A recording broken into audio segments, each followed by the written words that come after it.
ไปดียามเช้าเนาะมื้อนี้ก็คือวันที่13ทุกคนตอนนี้บ่าวเสียกับเอกเขาเดินทาง นี่ก็ยังอยู่ที่เมืองกวันเด้อทุกคนเด้อก็จะไปเบิ่งผู้สาวงามเมืองกวันไปใส่บาตรเนาะตักบาตรอยู่ที่พระธาตุหนึ่งเนาะอยู่ที่เมืองกวันเด้อไปติดตามชมไปนำกันทุกคนตามมาบานุงเสื้อเนี่ยคือว่าฮ้อนแต่แกเสื้อคือว่าเย็นอากาศแต่ก็เย็นสบายเลยทุกคนว้าวผู้สาวไปไล่เท่ ไปติดตามเบิ่ง ผู้สาวเมืองกวันนี่งามยัดแต่เลย ยัดเนาะสาวเมืองกวันเนาะ โอ้ยัดมาแล้วก็ติดเจอสา สาว ว เมือง น้อก ย วัน เนี่ยสาวน้อยสาวเฮิมเนี่ยบอกโอ้มีแต่คนยัดไป แม่เนาะคนงามๆมื้อคืนนี่ไล่ แต่ว่าคนยังเมืองกวันนี่ยังอยู่เด้ ยังอยู่หลายผู้สาวเขายังบ่หนีไปเบียงเด้ คนเมืองกวันนี่ยังอยู่ที่นี่เยอะนะครับผู้สาวก็อยู่ที่นี่นะมันมีแนวเด้เนาะ ตำหูคา ตำหู ปลูกกาแฟ ปลูกกาแฟปลูก หาอยู่หากินตามธรรม ถ้าเป็น ชาติ มงก็เลี้ยงงัวเลี้ยงควายนะครับ แล้วก็บักซาลีสำคัญเลยนะ โอ้เมื่อคืนนี่คือคืนเลยเนาะ ผู้สาวมาหลายที่สุดเลยทุกคน สาวเมาดอง เมามาจากงานดอง มีที่จอดบ่ มาดูเขาใส่บาตรนะครับทั้งอุ่นนะ เป็นบรรยากาศหนึ่งที่สาวเมืองกวันเนาะมาเฮ็ดบุญตักบาตรทุกคนก็เป็นบรรยากาศอากาศตอนเช้านี่ก็เย็นเด้อทุกคนเด้อคนหลายนี่รถจักรก็หลายทางนี้เขาจอดเนาะสาวเมืองกวันแต่ขี้เหงื่อเขาจังบ่ทันเก็บเด้อขี้เหงื่อเด้อก็จะเห็นหกๆหน่อยนึงเนาะเพราะว่าขี้เหงื่อหรือขยะยังบ่ทันอนามัยเนาะ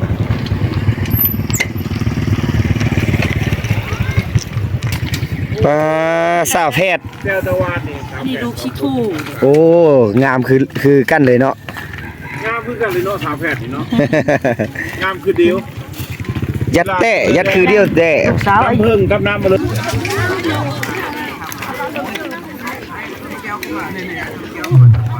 โอ้ยมาค่ายอีกเนาะ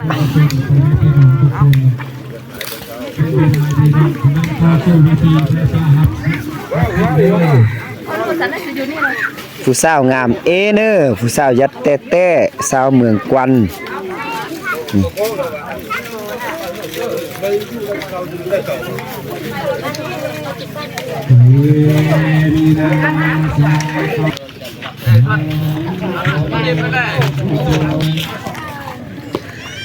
สาวเมืองกวันนุงสินไม้แผ่เบียงเนาะนี่แหละคือเขาเจ้าตำเอง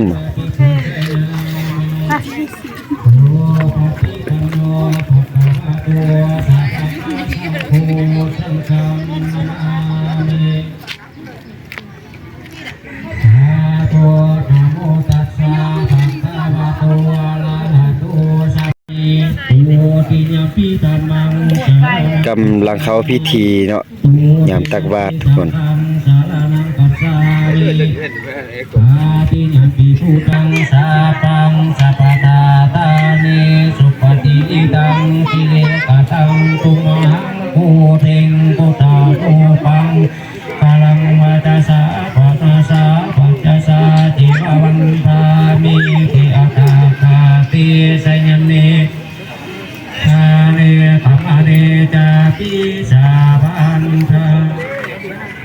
คุณพระพุทธพระธรรมคุณพระสังฆเจ้าคุณพ่อแม่ครูบาอาจารย์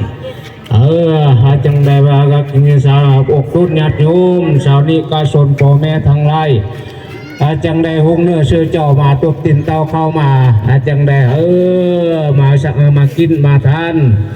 ตักบาตรจาทานเดี๋ยวกับพวกข้าสัตย์ญาไทยฮอดคุณพ่อแม่ครูบาอาจารย์ที่ดวงรับไปก็